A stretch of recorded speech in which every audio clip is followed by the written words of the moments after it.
I grew up Catholic and had no personal relationship with God, more of kind of just a mask I put on with my family of this is just something you do. You just go to church to say you're a good person and to show that you're morally involved with the community. And I went to Catholic school my whole life but never knew Jesus, which is crazy. It was like I look up at the cross and be like, oh, this guy is like on the cross. Didn't know what it meant, like knew all the Bible stories as a kid, like Noah and Moses, but just thought they were fairy tales, like didn't think they were real. So then as I got older, I started to have a more tinted, distorted view of the world, of, like understanding how broken it is, but not wanting to have any part of it with God because I just couldn't fathom love and brokenness in one. And it wasn't until like my senior year of high school when I completely lost everything. My dad got super, super sick and my parents were divorced, so he was like my best friend.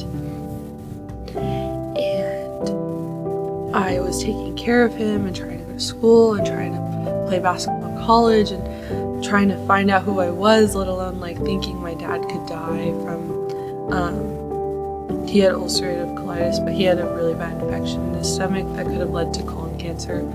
And so as a kid, I was just like, I don't know what to do. And so there was one night when he was rushed to the hospital. I rushed him to the hospital because he had a bad infection. And the doctor came out and was like, he could die in the surgery. And I was just like, my sister doesn't know, my mom doesn't care, I'm the only one. And I have no one here to support me or be with me. And that was the first time I ever remember any relational prayer with God where I was like, God, if you heal my dad, I will surrender my life. I will give you everything. I will follow you for the rest of my life. Please just don't take my dad from me. I don't think I could live without him.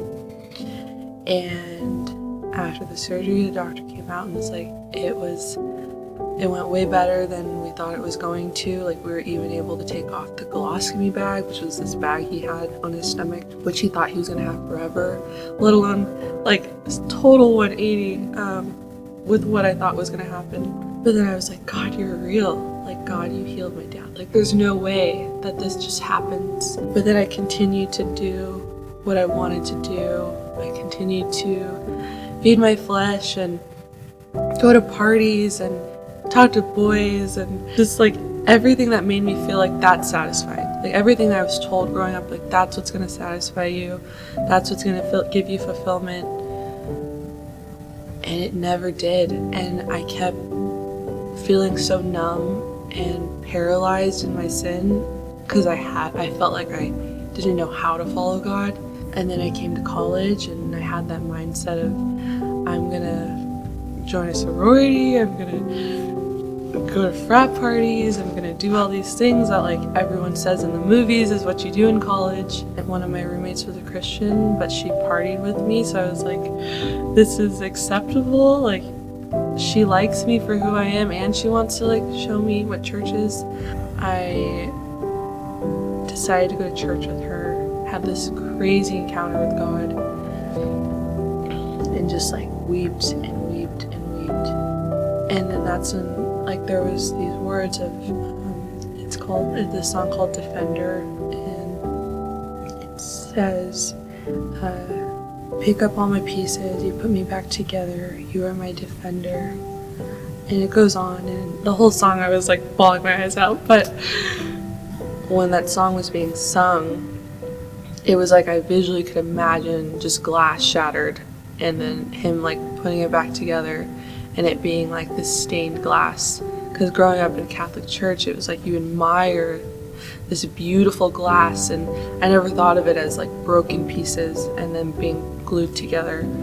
It just feels like a weight has been taken off my shoulders. True hope in Christ alone versus true hope in a religion was never, can't compare. I had true hope before, and this desire to know God through religion, not through Him alone. Now it's like I don't feel like I need to involve anyone into my story or in my prayer life to have a good relationship with God. I don't feel like I need to be someone that I'm not. I don't feel like I need to put on a mask anymore, and I can be totally vulnerable with God. When you see how much people in the Catholic Church need other people's approval, and once you have other people's approval, then that means you have God's approval. Well, it's like, now it's the other way around. It's like, if I have God's approval, then if I don't have other people's approval, that's fine, but I would love that as well. But it's like God's the first source and not the second anymore.